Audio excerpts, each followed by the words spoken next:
Welcome to Glasgow Apollo Live with Scott and Andy. Hello, how you doing? And welcome to Glasgow Apollo Live with me, Scott MacArthur, and this little devil who's just arrived, Andy Muir. How you doing? You didn't send the link, so how could I get on? It was above. Look above the No, text. You just you did. No, I don't think so. I did. think You can apologise later. Anyway, hello everybody. It's good to be back. How are you, mate? You sent me a Facebook link, you nutcase. Did I? Oh, maybe I sent the wrong one. Well, okay. Oh, you sent it to fake. Anyway. Hello, how are you? I'm better than I was last week. Oh dear. So I guess before we start, if anybody's here for the first time, thanks for tuning in. If you could stick your name in the chat with where you're tuning in from, that would be great. If you're using the Facebook group, please. I'm all over the place as well. It's your fault. It's my fault, actually, isn't it? It's actually my fault. Yeah. At the top of the group, you'll see this little link. If you click on that, 3 clicks, and your name appears in the chat. Just like Ricky has just done. Hi, Ricky, how you doing? I don't know if that's working. It is now. There you go. See, this is what happens if you don't put you do the link. Look, you come up as a Facebook user. Hello, Facebook user. Probably know it is. And hi, Derek, how you doing? Right. I suppose we better see what happened last week. Bit of a nightmare. I had to go to Scotland because a very good friend of mine called me and said he was in a hospice and he was about to die, and I had to go and see him. So I went and seen him, but things just took longer than you would have expected, and I didn't get back here until well after 10 o'clock on Friday night. But to add to that, Mr. Muir's internet went down as well, so a double whammy. Oh, and then the third thing, that was inconsequential compared to what you had. My issue was inconsequential. Well, the third, you know what the third thing was, of course, I got an effing kidney stone. Oh yeah, that's right. Oh, tell you what, mate, don't want a kidney stone. Oh God, Saturday was hellish. I mean, I had 3 pints of Guinness, and that didn't help. That was really bad, you know. So anyway, I'm going for a scan on Monday, and they took some blood. So at least I've got blood, so I've proven I'm human. But anyway, it was a bit of a nightmare. So sorry, guys. Hopefully we're not going to have a repeat of that. My friend is still with us. He's not been in touch the last couple of days, though, so he might have passed. The other thing that's really weird, and it actually says, like a lot of the stuff we talk about on the show quite often about how important it is to do this thing. He's got no family, nobody at all. And I went up there, and this violin you see behind me here, that was made by his grandfather, who was a famous fiddle maker in Carluke, believe it or not, where me and Andy grew up. And if I hadn't gone out and got that, and he hadn't told me the story, that story would have died. So I'm quite proud of myself for doing it, but it was, oh God, it was harrowing. Anyway, let's move on. So how you been this week, mate? How you been? I haven't spoken much this week, have we? No. Nothing. I'm fine. Be fine. Just being usual, walking a lot, doing other stuff, listening to music, growing my beard. Oh God, you're all hairy again. Yeah, I just noticed. Yeah, you look like the guy. You know that fish finger advert? You know the guy, Captain Birdseye? You're a dead ringer. Mate, don't say that, because that'll be it. Sorry, you'll have a new nickname now. I was thinking fish more like, but oh yeah, a wee bit. I went to the Anstruther Fish Bar when I was in Scotland. Best fish. Oh, I could tell you a story about that, but it's nothing to do with Apollo. But it's. I'll tell you anyway. My mate was from Australia. Went there with his family to Anstruther. What do you call it? The Anstruther Fish Bar, Ainster, yeah. Ainster, and he went there and hired a car, drove to Anstruther, stopped outside a chip shop, and went inside and said, "Is this the best fish and chip shop in Scotland, in the world?" They went, "No, that's up the road," and they just walked out, went to the other chip shop. It was like, oh dear, yeah, that one's called the little chippy. That one's called. Oh right, okay. Is that like the second best?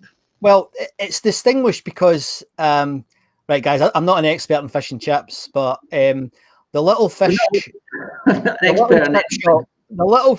I went my first basically my first 20 holidays were in Anstruther because Mum and Dad had a caravan in Sailor Dyke, and the little chippy was in the Bruins.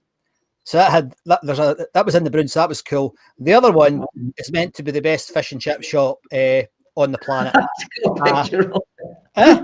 My God! Yeah, I just got it, man. It's called talent, mate. I've got this amazing talent for finding things quickly. So I went in there and it was okay. I mean, I have to say it was all right. It was just, I don't know if it's particularly brilliant. Anyway, it's quite good. So what have you been listening to this week? Nothing much. Nothing.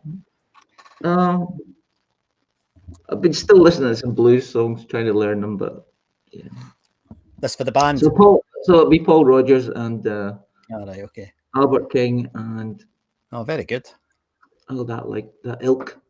I've been progging out again. I've been listening to some of the older stuff this week. Right. ELP, Tarkus, and some of that older stuff because I just had to listen to it for so long. I was listening to these videos that are all over the place just now, reaction videos.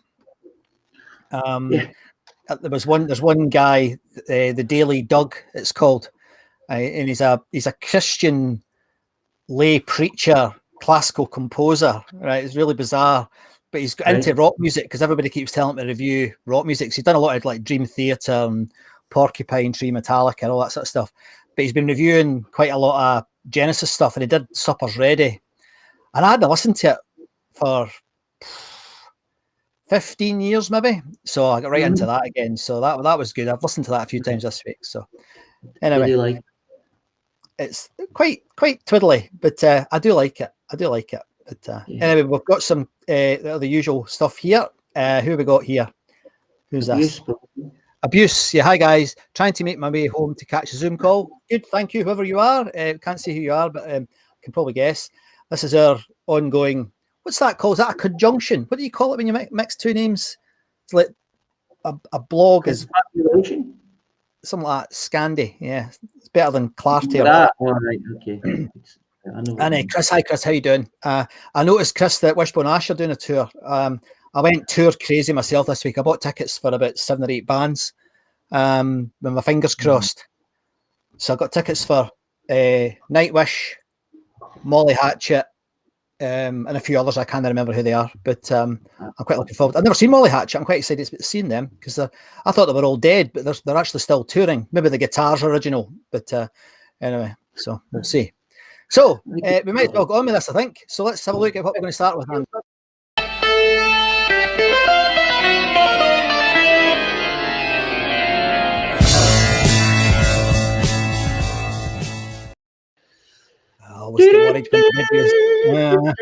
Here we go. Right, how are we going to do this? We've got quite a lot to catch up on, haven't we? Yeah, we do. I'm sure you've done your homework so you can zoom through it. Zoom through it. Yes, okay. Well, I could just read it and then that would pretend. Anyway, 10 years after, excellent. I think Mr. Derek McAdam and I had a little conversation about 10 years after and Wild Horse. Oh, Wildy Horse. Just that he told me that they were actually there. So Wild Horse were the support band, and it wasn't 10 years after with Albert King. It was Albert Lee. It was 10 years after single, if that can be a thing. King Crimson, Roger Ruskin Spear, and Giant Kinetic Wardrobe. I don't know what you said. Well, I had to look at them. I think pretty sure that Roger Ruskin Spear was in the Bonzo Dog Doodah band. I can be corrected at that. I probably will be, but I think he was a saxophone player or something. And I had a little bit of a trip down, a bit of a YouTube rabbit hole. Looked at them and then looked at him and thought, wow, very clever, very funny, very English. It felt very English. It was like Monty Python on with music.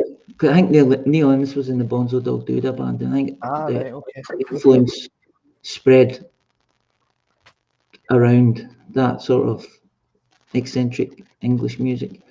Paul McCartney and Wings and Brinsley Swart, I think, are one of our fantastic contributors on the website told me about when Brinsley Swart being the support band, and I did have a look on, and I found the details about them. Kiki D, now, viewer, can you, if there is a viewer out there who had tickets for the Steely Dan tour for that day, she was a support act, so I think that may be wrong, but I think Kiki, Steely Dan were doing a tour, and Donald Fagen got sick on that, and I'm not sure if Kiki D just decided to keep going. I don't know where I've got this information from, but right, it could be. I've just seen a thing on an old newspaper and stuck it in there. What do you think she did? She filled in. Well, no, she was a support act, so maybe she just decided she decided to just do the tour, finish the tour herself, but I doubt that. So I don't know. I don't know. Yeah. Right. Okay. Oh, she's lovely, wasn't she? She is. She was. Yeah. She is. Probably still is. Sensational Alex Harvey band. Now, come on, viewers. Was anyone there? Is anyone there? That would have been, once again. She's still alive, mate. She's still alive. Good on her. Yeah. That would have been a good gig, the Sensational Alex Harvey band, in May. So it wasn't a Christmas gig. Okay. Sabbath and Black Oak, Arkansas. Arkansas.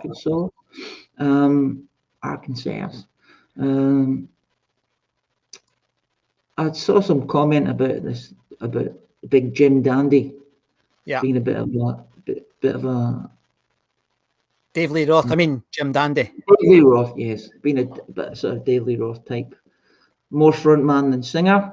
Yeah. Washboard enthusiast, and more a frontman, I think.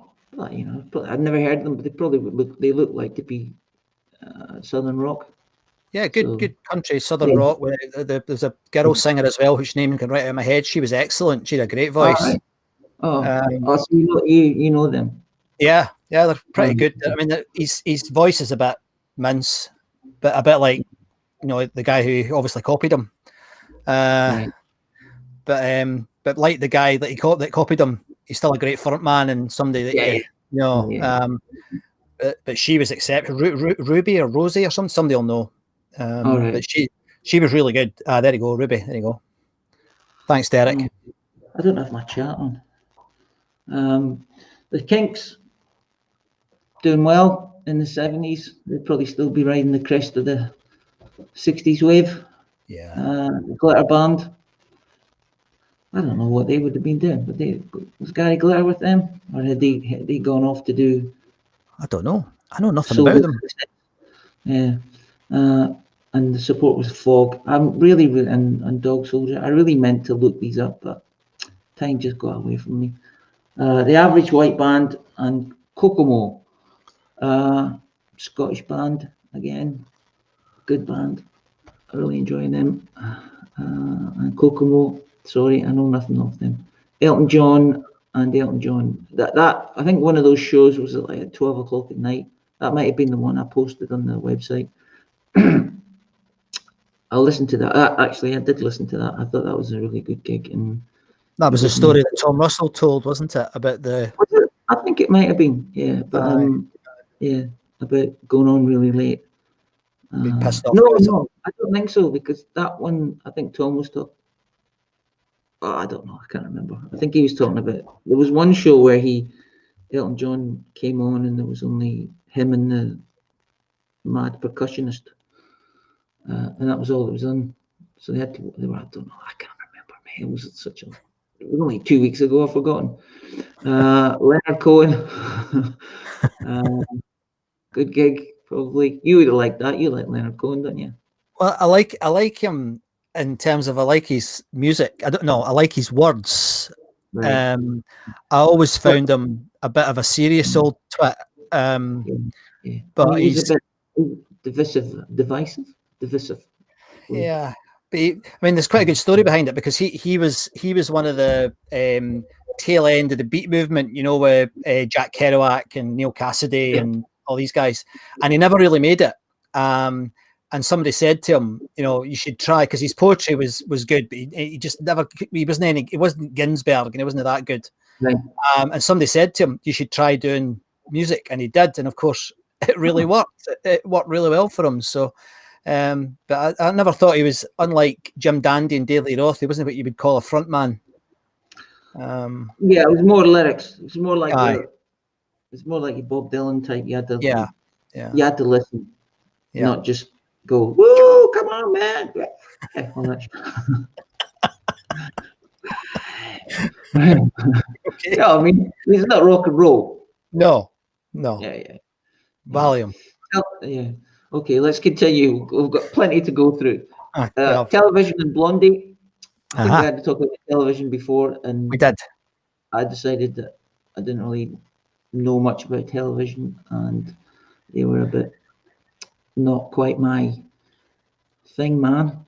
Yeah. Blondie, they would have been great. I think. Yeah. It's amazing. Like, I think I said that on the wee post I did for putting that list up.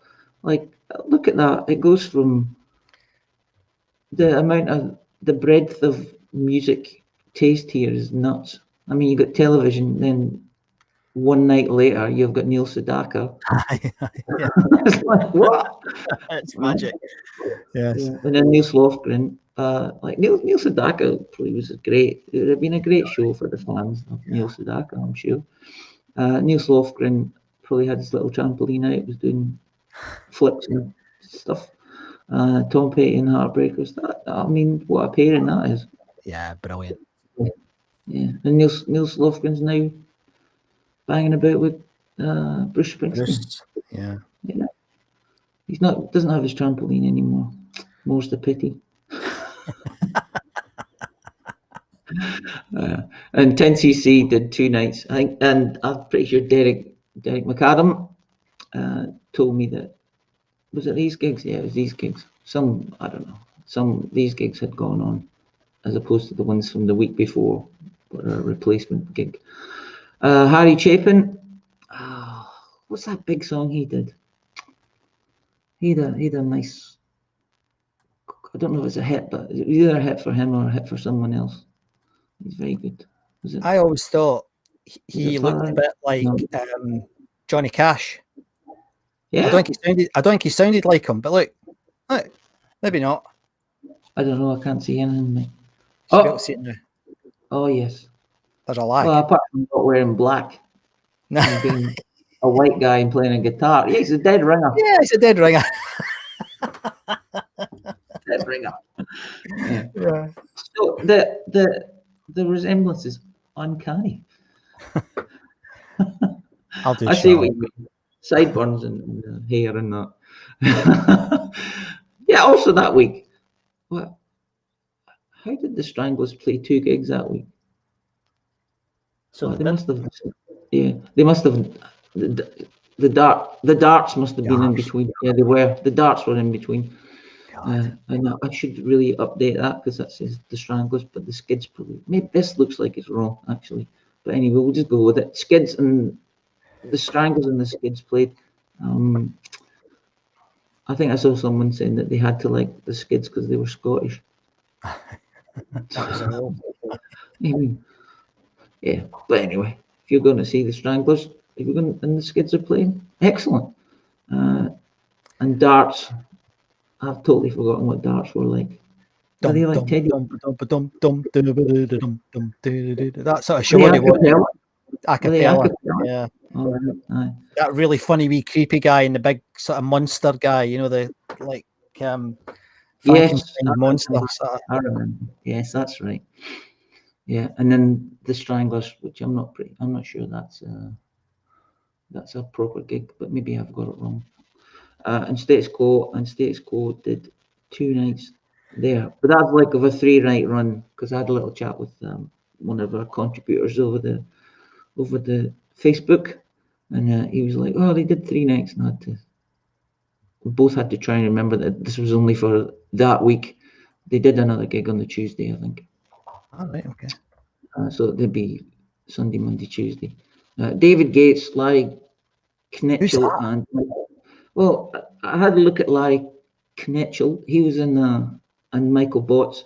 I think that might be that I've got that mixed up, but I think Larry and Michael were both in a thing called the. Is that the guy from Bread? No, the Wrecking Crew. Oh, right, okay.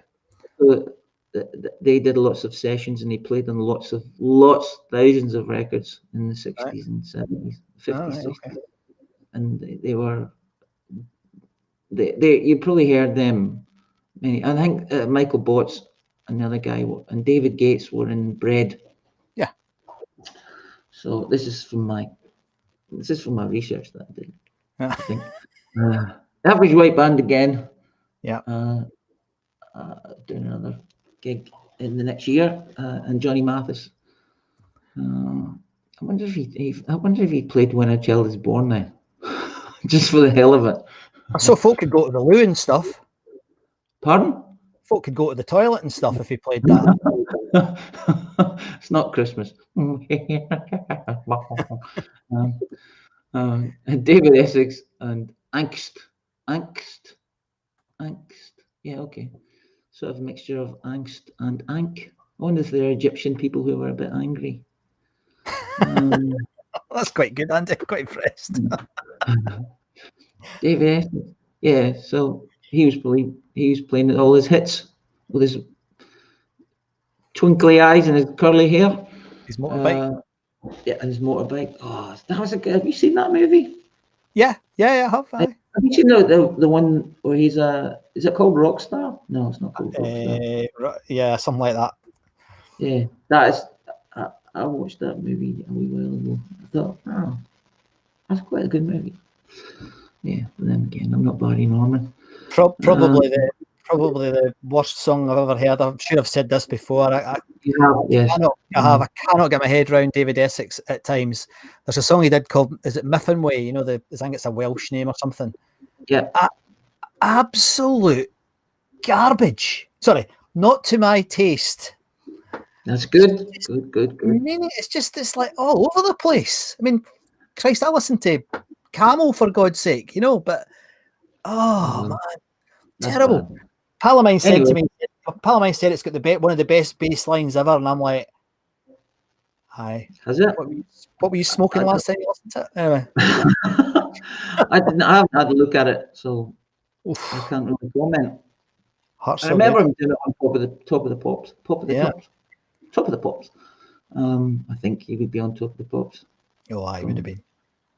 How are you? Whitesnake and Billy Squire. This was that would have been a great sort of gig. I'm not sure if that's about the time when Billy Squire was doing that song Stroke.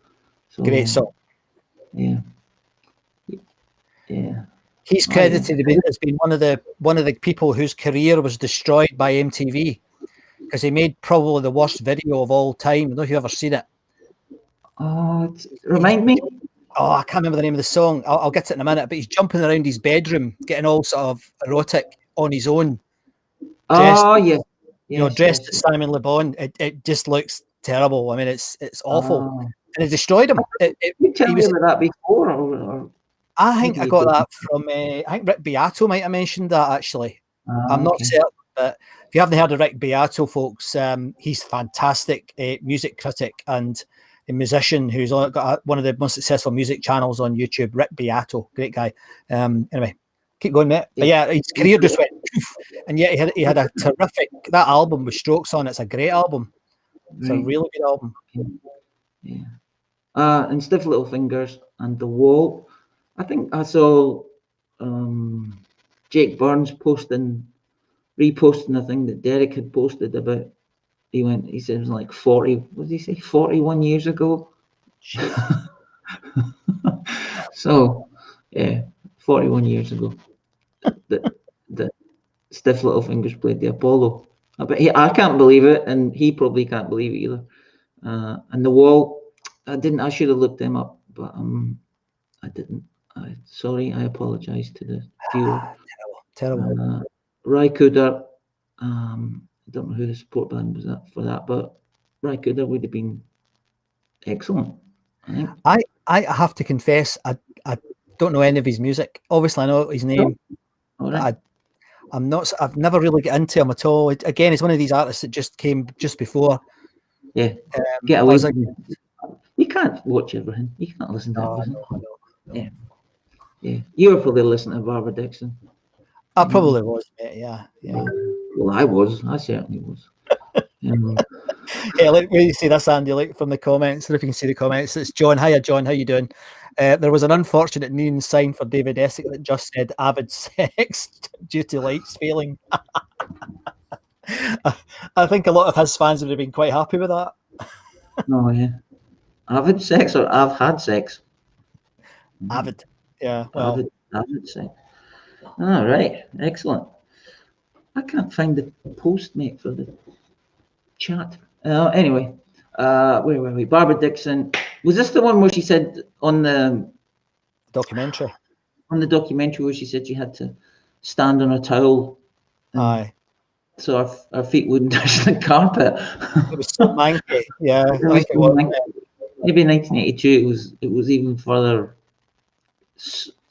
dampness had seeped into the building.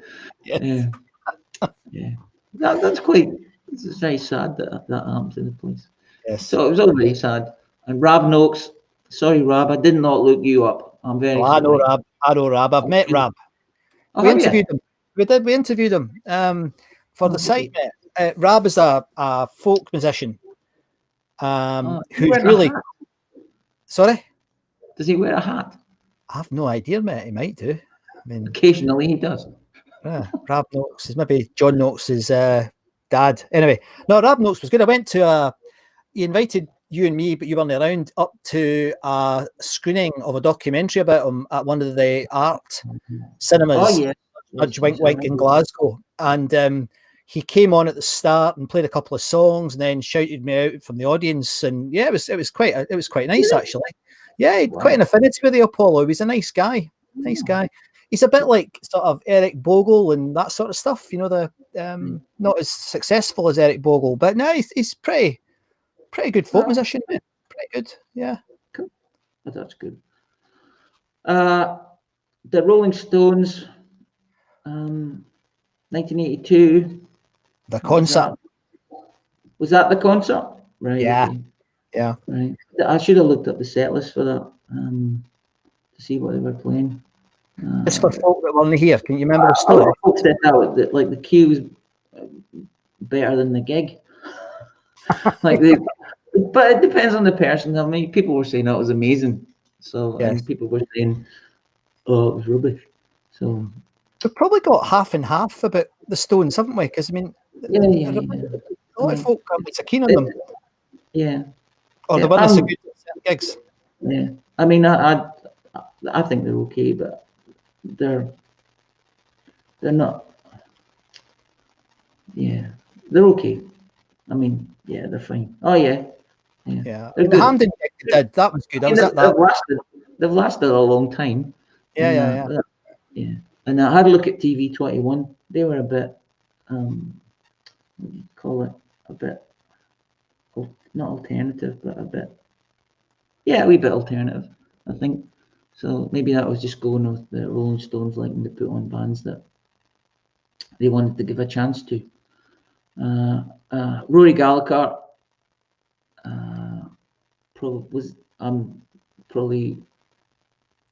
he probably gave a great show.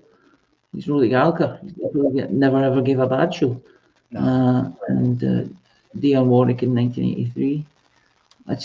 You can see the decline. You can you? Yeah. Of bands playing, and then the amount of bands that are not playing in the week, and OMD and Fiction Factory. I had a little look at Fiction Factory the other night. Feels like heaven. I think they were from Perth. Oh, aye. Scottish, I didn't know that. Yeah, they're Scottish. I was unsure as to think that OMD were Scottish. But Don't think so. I think the singer got some Scottish connection. But, He's definitely keen on the Apollo. I mean, he went on about it quite a lot. You know, he was definitely a big fan of the place. I don't know if he was. I think he was from Manchester or something. But yeah, no. I don't know. I can't remember. I think he was either. Yeah, I think we've had a talk about this before. Yeah. But Very good. yeah, very good. Another good gig, another good week. Many Brilliant. talented and varied acts on. Absolutely So brilliant. if anyone was going to Steely Dan and they turned up and found it was cancelled, because people used to do that in those days because they didn't have the internet. Yeah. Sure. I know. You know, I think when I heard a story, I was reading on the Facebook group there that someone had got tickets for a gig and they were going, and the guy's wee brother, his friend's wee brother, said, "Oh, they're not playing." Oh, maybe it was Ozzy or something, and said, "Oh, Ozzy's not playing because someone's sick." And he goes, "We thought he was." I'm quoting here, so these aren't my words. He said, "Oh, we thought he was just being a wee fanny," and telling us that he wasn't on. But then we turned up and he wasn't on. So yeah, You can't beat a bit of Glaswegian colloquialism. So a couple of other comments here. There's Derek saying something about Ricky Warwick of the Almighty fame also had a wee word about SLF gig. All right. I don't know. did he? All right. Okay. I've met Ricky. He's a nice guy. He played locally to me at the in Evesham and ended up having a drink with him. He's quite a nice fella, actually. Got some really good photographs of him.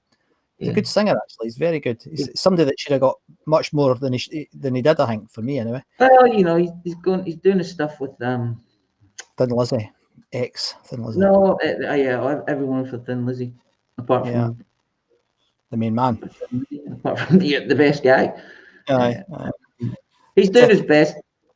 Oh, I think he's great. I mean, I think he's got a great voice. He's got a good stage presence, and I actually think the Almighty.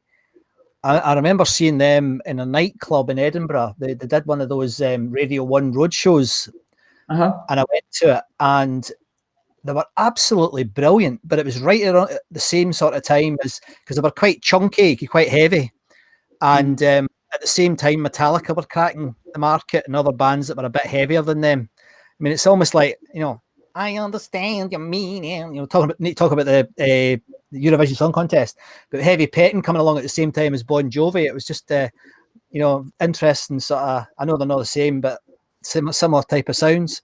Yeah. But, I feel sorry for him. I think he should be much bigger and much more successful than he is. But I think he does okay. I think he does okay. What's the band again? Black Star Riders, that's right. Black Star Riders, yeah. They seem to be everywhere. They're touring constantly. Amazing for a bunch of guys in their 50s and 60s. They're unbelievable. Yeah. Graham's saying about Harry, is it Chapin? Biggest song was Cats in the Cradle. Yeah. Good song. I love that. That's a great song. I thought that was Cat Stevens. Cat Stevens, didn't you? I had that thing last week because I was talking to my friend and I said, "Oh, you know that song, Cats in the Cradle?" And he went, "Yeah," and I went, "Oh, he's done that." He's done that song, but he's singing it from the perspective of him and his father, and he was looking at it, he's going, "What?" Aye, no, I know. And then he went, "Do you mean father and son?" And I went, "Oh yeah, that's because he's yeah. But that was listen to this. He's recorded that song, re-recorded that song with him singing in the 70s from his original album, and then he's re-recorded his doing the dad. Oh, has he? So he's like singing to himself. Oh, well, he's got a different voice because he's like 50 years ago. So he's I'll hear that. And Max saying that he was posthumously awarded the Congressional Gold Medal for his humanitarian work. I didn't know that. And he was killed in a traffic collision in 81, and I didn't know that either. Deary me. Wow. Deary me. That's awful. And Barry's saying he saw the Stones the next night in Edinburgh, but Billy Connolly was in a box. Billy was quite a big Stones fan, still is, I think. Yeah. And a few folks saying hello. Hi guys, hi Kenneth, how you doing? And David, hi David, how you doing? Good to see you back. And Facebook user, you folks, nice to see you back this week. It's nice to be back, I think, isn't it, mate? It's nice to be back. Yeah, probably. Yeah. What if I can wake up in time? Yeah. Well, no more comments from me. So in terms of what we're going to do next, Andy doesn't know what I'm doing tonight because he was late. So I think what we'll just do is we'll just go into the next bit and talk about the socials.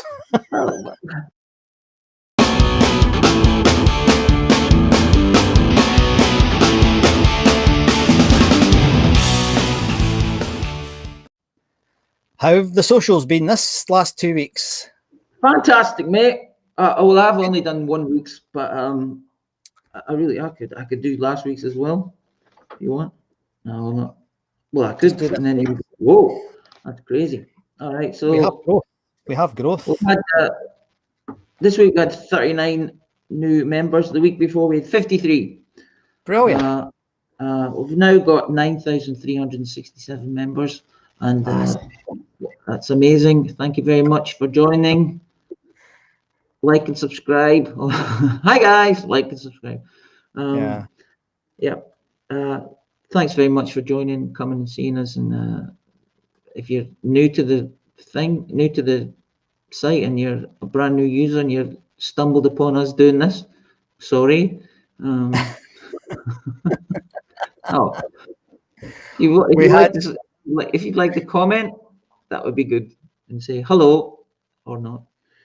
I saw it. There's the chap Neil Brown was a classic. Andy, I don't know if you saw it. He put this up of all his gigs, and it looks like that. Yes. It's really good. I love it. I absolutely love it, and quite a mix of different types of music on there as well. But thanks very much, Neil, for if you're out there. Thanks very much for joining in. It's fantastic. These are brilliant. We've got Steve Hackett, and he's got wings simply blink. Simply red. Oh, yeah. Right, move on. What else has been happening on the socials? Simply Red, man, they're all right. People like him. That's fine. He did a good job with the faces, I think. He did. He definitely did. Yeah, he did. I mean, Rod's hard. Rod in those days is hard to sing. Yeah. Okay. So this week we had 45 posts. And we had 5,887 active members. Thanks very much to every one of you who liked and commented. There was 921 comments, which is great, and there was 3,769 thumbs up, likes, or angry faces, or smiley faces. So thanks very much for joining and contributing. It's one thing. It all helps us. It does, and it's amazing how remember stuff. Is that the time you ran over the stage and tried to climb up? No, that wasn't that time.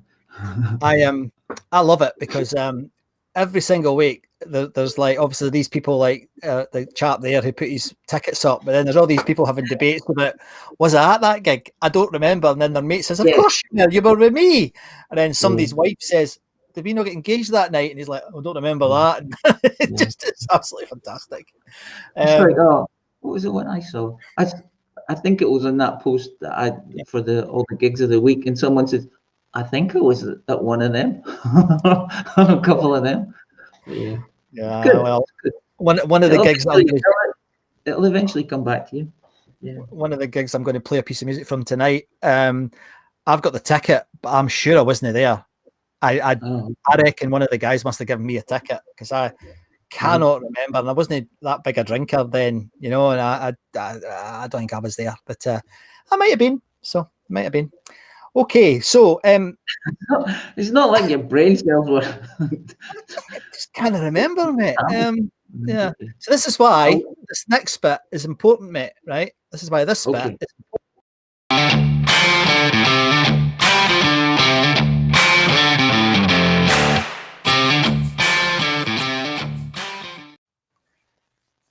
Well, we've had some videos. That flooded in. It flooded in, and It we're going flooded to in. play Okay, it. cool. Yeah. Now, before we play a video that's just arrived today, actually, by the amazing Ian Baird, who's one of our regular tuner inners. Oh yeah. Ian, you're a star. And actually, folks, when you see the amount of effort he's put into this, this wasn't a 5-minute job. So fantastic. So what we're trying to do here is gather memories, get people to record their memories, to send them in so we can have them on the YouTube channel, which incidentally is going really well. And it's got 115 members now, subscribers. If you haven't subscribed, please pop across. It's really easy now because we've got over 100. So the YouTube channel is youtube.com/Glasgow Apollo Live. So it's really easy to find it. So if you could join up, that would be fantastic. So anyway, we want to put these videos on there. This is a testament to everybody's memories and stuff. And when we get up to Glasgow, hopefully maybe this year, but more likely beginning of the next year, I'm going to have my camera with me, and I'm going to be literally walking around Glasgow spotting folk with Iron Maiden, Motorhead, and Stranglers t-shirts and getting them to record their videos for the website. But the other thing to be aware of, this week's the last chance you have to enter a competition, because we decided to try and encourage people to send in the videos to get something that we could give away as a competition prize. And what we found was a copy of Russell Leadbetter's book, which many of you already have and many of you have spoken about. But as Andy and I have said before, it can cost you 100 quid on eBay, or it can cost you £1 in a charity shop. It just depends on how lucky you are. Sorry? Yeah, I just said how lucky you are. Yeah. Indeed. On the next show, Andy and I will do a little raffle, a little draw rather, and the person who sent us a video comes out of the completely random. So we're not doing that. We're not using the SFA balls. We're using real ones. And cold balls. We'll give one away. But we have had one this week, and I'm quite tickled by it because it's good. But also, I love the fact that Ian has spent so much time thinking about this. So let's watch this together, folks. It's a longer one. It's 4 minutes long, but I think it's well worth it. So this is Ian Baird. It's Glasgow Apollo memories. Hi, my name is Ian Baird, and here's just a few of my memories of attending gigs at the Glasgow Apollo. Between 1976 and the last time I was there in 1984, I saw some of my favourite bands like The Jam, Big Country, Simple Minds, Madness, Peter Gabriel, Boomtown Rats, Gary Newman, lots of others as well. The first time I was there, as I say, was in 1976, and that was to see the Electric Light Orchestra. I remember that during the first encore, they had a laser which they shone off one of those disco mirror balls, and as a result, the beams shot out across the audience. And I remember being mildly sort of terrified that I might either get cut in two or blinded at the very least. So great start, very happy memory. But for me, there's one particular absolute standout gig, and that's this one. Paul McCartney and Wings at the Apollo in December 1979. Fantastic gig, and one I'll always remember. But as well as being important to me personally, I think it was a really important gig in terms of the history of the Apollo, and arguably even beyond that as well, in terms of Scotland's musical culture and heritage. There was a support act that night, a guy called Errol Oaken, and his party piece was to be able to impersonate a trumpet, which was quite strange. The Wings set itself was professionally recorded, and it's actually pretty widely available. So just about any time I want to, I can relive that night in all its glory, right from the fanfare introduction through to the charge to the stage during coming up, to McCartney kicking the rhythm machine Robo the Robot into action. And I'm looking up at the boxes and asking, how you doing up in the ashtrays? So some great memories. I'm not sure if the Apollo Choir's ever been described as heavenly, but they certainly were in good voice that night.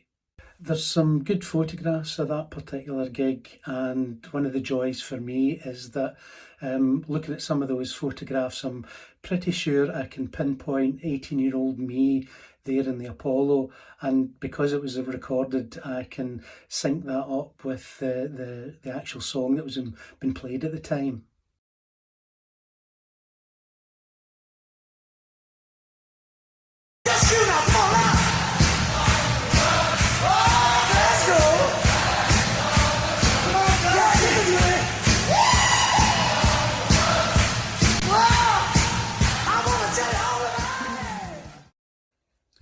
So from a personal perspective, that's why that gig is so important to me. But it also had an impact and significance beyond that. The following year, McCartney released Coming Up as a single, and the B-side was the live version of Coming Up that was recorded at the Apollo that night. Now, in the United States, they weren't that keen on the studio version, so they flipped single, and the A-side was the live version from the Apollo. And as we'll see, it did rather well. It did so well, in fact, that it climbed to the top of the American charts. So there we have it, Paul McCartney, Wings and the Glasgow Apollo, #1. I've seen McCartney in concert over a dozen times since then, including 3 times in Glasgow, with arguably a better band, better songs in the set list, better light show, etc. But still nothing quite matches up to that special night at the Apollo. And I think just to sum it up what it was, I'll leave the final word to McCartney himself. As usual, you were the best. Thanks for listening. Hope you found that interesting. Brilliant. Absolutely brilliant. Isn't that great? That's absolutely magic. That's why we want you to do it. Ian, that was brilliant. Really brilliant. And I love the fact that you took the time. And believe me, I know how long it takes to do these little videos. I'm quite annoyed that your shirt still fits. But apart from that, I thought that was absolutely magic. I hope you all enjoyed that as much as I. When I watched it earlier, I was nearly greeting, mate. I mean, I was sitting going, "Oh God," you know. But absolutely fantastic, out of this world. So thanks very much. So come on, get them in. We'll give you a slight extension on the competition because we're not going to do the draw until next Friday night at 10 o'clock.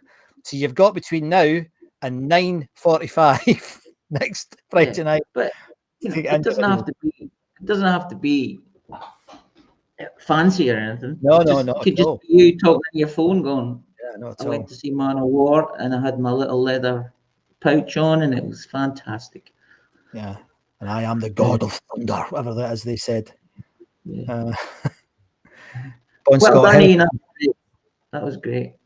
Yeah. Heritage cult. Good one. Yeah. Well done. You can do what you like, Bon. We don't mind. Take us to court. We've got loads of money. You know, Yours is good. Yeah. Barry, how do we follow that? Yeah, well, you don't have to follow it. You just do your own, mate. Do your own. Yeah. It doesn't need to be fancy. I mean, we've had from right across the spectrum now, you know, from, you know, a professional filmmaker right through to just somebody doing that on their phone. Yeah. They're all as good as each other. We'd love them to bits. So, it's your memory. It's your memory. Exactly that. It's your memory. And you'll know that I haven't done one, and neither has Andy. So we need to do one as well, mate. Well, mine would be almost the same as Ian's there. Well, because I was at that. I know you was were at that game. Yeah. So mine's are slightly different, but you know, his was. Yeah, I was on the same side as him, though. That's right. I was looking up that way. Oh yeah. Yeah. All right. Okay. Right. So it wasn't as close to him, though. I just wanted to remind everybody as well, just before we do the final couple of pieces of music and wind up the show. We're over time. I'm going to have to just say it's an hour now, right? Because I keep saying it's 45 minutes, and it's not been 45 minutes for weeks. I don't really think it should be 45 minutes. I know it's fine. This month, I'm going to be doing a talk online about the story of the Glasgow Apollo, and it's a ticketed event. It's 13 quid a ticket. And at that, I'm going to be... say again? That was you, sorry. That was me. Oh, right, you're farting about with the technology. Now, some of you have already bought tickets, so thank you very much. It's not going to be like this. It'll be much more formal, and I'll have, you know, photographs, and it'll be more like a talk than a chat. but we're doing it to raise funds to pay for software, basically. So if you get a chance to come along, guys, it'd be great. The place you go is a company called Funzing, and I'll put that, rather than boring you with it now, I'll stick it in the Facebook group. And if you fancy coming along or gifting a friend a ticket who's never been on the show or has never heard of the Apollo, I think they'll enjoy it, because I'm going to talk about everything from the, when it was built, why it had a golf course on the roof, how it became, famous, infamous, and then how it disappeared, and how the memory of it has kept going, and why. And I think that bit, the why bit, is the bit that I'm probably most looking forward to be honest. But so that's in a couple of weeks' time, on the 38th or the 37th anniversary of the place getting knocked down. So it would be absolutely magic if you could come along and listen to me for a wee bit longer, but it's for a good cause, just to help us with the software, etc. for this and for the Zoom license. So that's enough of that. Right. So the music this week, mate. Who is it? Totally different to the last time. Last time, if you remember, we had Joan Baez doing our folky thing, and an absolutely astonishingly bad Scottish accent, if you remember. And I had a couple of emails about that. But still a very good song, wasn't it? It was excellent. I can't remember the name of the song, but it was a good song. But this week, we're going a bit metal. And we're going to play some music by two bands, well, a band and a singer who really, really started to take the world by storm, mainly in the 80s. Iron Maiden, I think everybody in here knows Iron Maiden, but they were formed in 75 by bass player Steve Harris. And they were part of a movement called the new wave of heavy metal. They've got quite a few guys that are right into that in the group. And in fact, Danny quite Haynes, a few who are not into it. well, I know there is. It's a mixture, but there's also like Danny Haynes tunes in occasionally. He was in a band called Weapon, who were one of the sort of the B-list groups that supported Motorhead during the same period. And one of Danny's claims to fame is that when the guitarist from Metallica, singer and guitarist, wears his new wave of heavy metal waistcoat with all his badges on, a bit like what Liam in the group has. There's a Weapon patch there. I think that's one of Danny's greatest things. Maiden have sold, blinking it, they've sold over 100 million records, right? And I didn't think they were that big, but obviously I thought they would have sold more than that. Well, that's what it says. I got that. That was from Wikipedia, I think. Wow. So 100 million is a lot, yeah. A lot. I would have thought they'd been 150 or something, but anyway. But nowadays, their popularity waned quite a bit when Bruce Dickinson left. Bruce obviously been. Now, I actually thought Diano was the first singer, but he wasn't. I didn't know that, and I can't remember the guys. I think there's two other singers before Diano, and they settled on him. But then Bruce took over, and the song we're going to have tonight is the first single from the band with Bruce singing, and it was from the album that really was the album that took them out of the sort of the heavy metal cult, if you like, and brought them into the mainstream. And it's the Number of the Beast album. Now, Andy and I were both at this gig, and this is The Hills, which is a terrific song, and well, I think it's terrific. I think the thing that I like about it so much is that in these early versions, this is not the greatest recording of all time, but he could hit the notes perfectly, and you can hear it. So although it's not a great recording, you can definitely hear Bruce doing his stuff. And just before I play it, be remiss of me not to say thanks very much to the team over at Rescued Recordings. That's Jack McCafferty, Stephen McKinley, and Phil Osborne for keeping that is just. I think it's my favourite Facebook group. The work they do there on gathering these recordings together is amazing.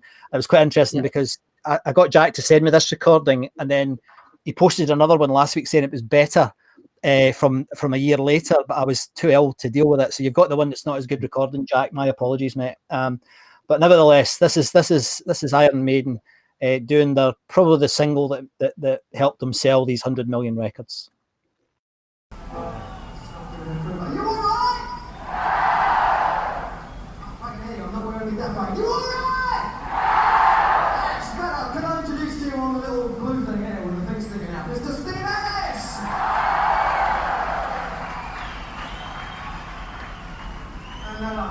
On the black thing with the two prongs and the thing sticking out, Mr. Danny May! And on a very famous pair of trousers which haven't been lost and washed for at least 10 gigs now, Mr. Adrian Smith! Finally, at the back, on the flattened nose which he assured me was not from Sunday thumping, Mr. Nico McBrae!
Magic.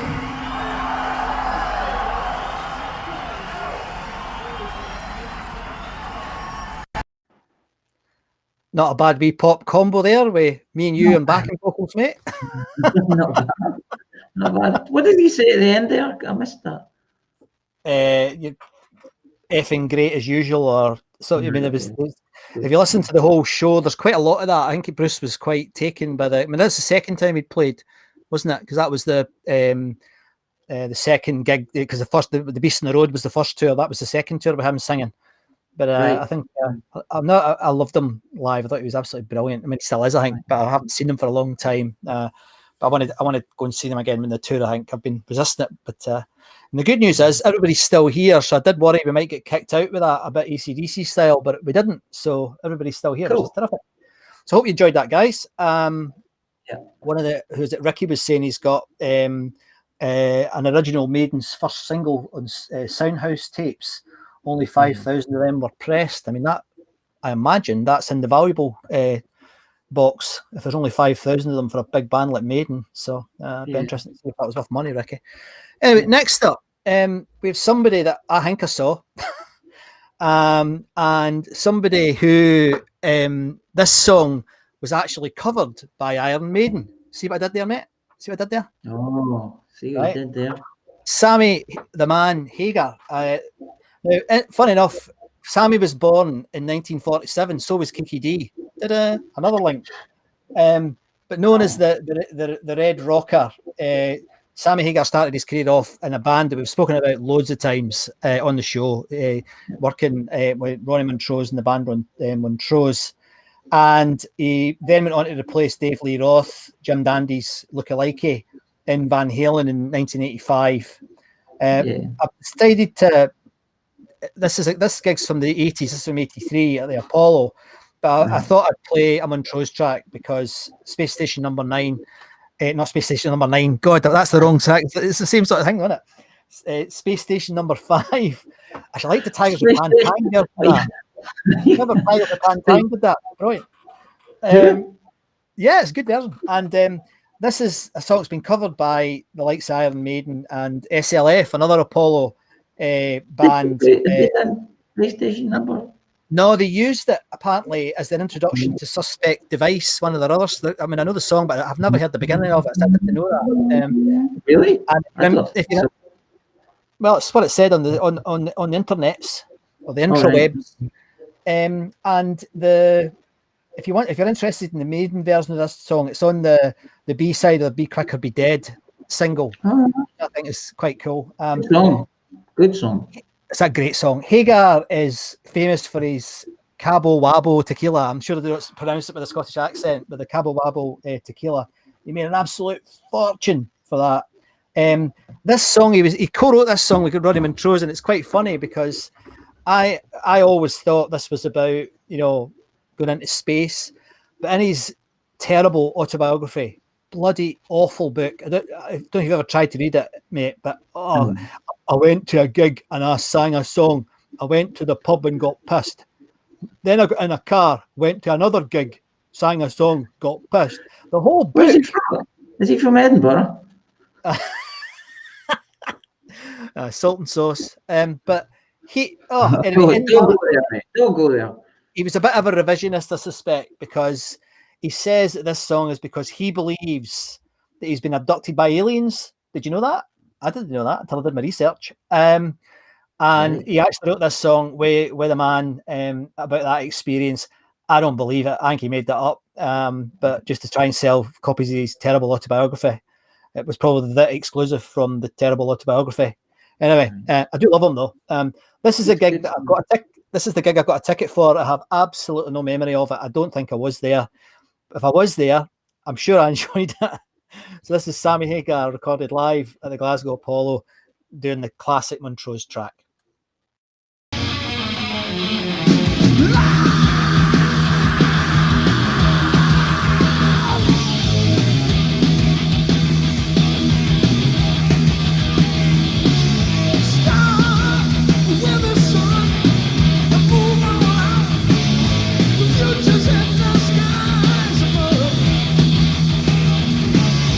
Heaven's unfold.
see. Now nothing's left here but the stains.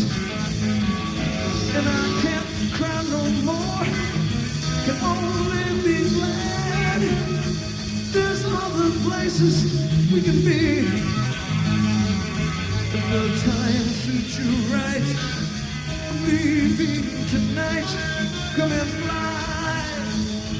fly away with me. Oh, yeah, yeah, yeah, yeah, yeah. Come there.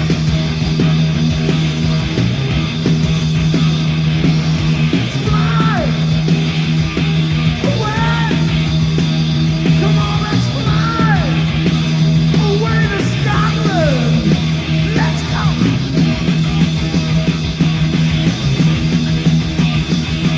Let's go.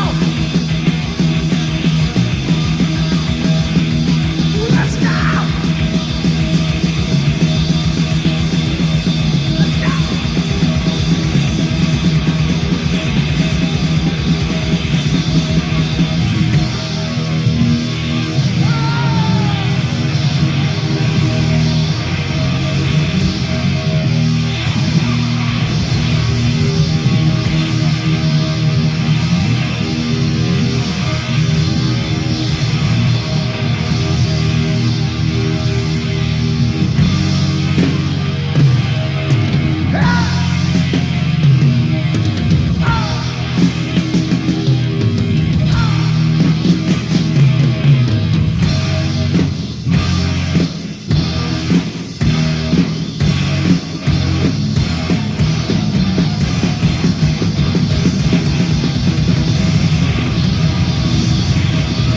Fly away.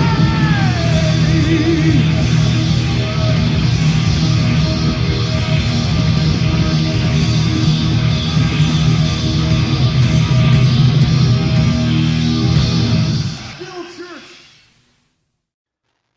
Not Bill bad. Church. Eh? Daredevil, or whatever. Fantastic. Yeah. The scream at the start of that's amazing. Yeah. It's a good screamer. He's very good. I mean, if you listen to all his albums back to back, he's a bit patchy, I think, quality wise in terms of the singing, Yeah. not the singing, the songwriting. But when you take his whole career and you put the best in, and then the Montrose stuff, and then also the Zeppelin stuff he does all the time, I think he's mad. Yeah. And and I know I've said this before, but the version that Chickenfoot did of Black Knight, my God, this is a guy that was born in 1947, and he's rocking it like, unbelievable, fantastic. So we hope you enjoyed that. Yeah, watch them play. They do a Who song. Van Halen do the Who song, and it's brilliant. It's brilliant, and it's just live in the studio. It's amazing. It's very good. Right. But yeah, he's a great singer. Oh, he's extraordinary. Good band. Just, Almost, yeah. It was almost Montrose, that band, I think. Aye, it's just a shame that he didn't have a better ghostwriter for his autobiography. Anyway, if you'd like to join, we hope you've enjoyed the show. Well, yeah. We hope you've enjoyed the show. That's been great to be back. Funny, I really missed it last week. I was like not feeling very well and was on the M6 at this time. I missed doing it, so I'm chuffed you've all come back and not deserted us. So thank you very much for joining us again. If you want to join us after the show for a few drinks on Zoom, if you go to the top of the Facebook group, the address is there. It's also on the screen just now. It'd be absolutely fantastic to see you there. So I think that's a bit. Oh, and one other thing. I know some of you are quite interested in Scottish stuff. I'm speaking to a guy called Ewan Morrison, who's a Scottish author, quite famous for his films and his books. He's at the top of the charts just now. I'm speaking to him on Tuesday across the socials at 11:30 if you wanted to tune in. It's a pre-recorded interview, and Ewan's brilliant. It's a really good interview. So if you fancy joining us in, just go to the Facebook or LinkedIn or YouTube, and it's going to be there at 11:30. Just in case, I think some of you would probably enjoy it. Forgive me for plugging that. So, happy, mate? Enjoy the show tonight? This morning, yes. Oh, I keep forgetting. Yeah. Well, no, I'm awake. I'm fine. Yeah. Well done. Well, you got an extra half an hour this morning because it was, I think it was 9:31 when you joined the stream. 6:22 when I woke up. Oh God, I don't know how you do it, but just before Neither do I. I went. just before we sign off, Barry's saying 2 days later I saw him. He's talking about Hagar at the Playhouse in Edinburgh. Great show. See you next week. Cheers, Barry. Thanks for tuning in, mate. Very good of you to join us. And Facebook user just said about suspect device. Yeah, it definitely sounds a bit like it. And Jake Burns is apparently a bit of a fan of Montrose. And then Ricky Price and our man on the LP knowledge have been having a chat, and Ricky's saying that it's not perfect, but somebody offered him £100 for that Iron Maiden bootleg, Iron Maiden cut, the early one. So maybe worth a few bob now, mate. But sometimes it's right. Anyway, so well, yeah, I'd probably keep it if I had it. Yeah. But, we accept gifts. If you want to send it to me, that's fine. So hope you enjoyed the show. We'll be back again next week. Brighton Bushy at 9:30. No, I want contraband. I like things. No, I don't care. I don't want anything really. So I'm going to go downstairs and get myself my Guinness, and then we'll switch on the Zoom. So we hope to see some of you over there in the next 5 or 10 minutes. Thanks for tuning in. My name's Scott MacArthur. My name's Andy Muir. Thank you for tuning in. Good night, guys. Good night. See you.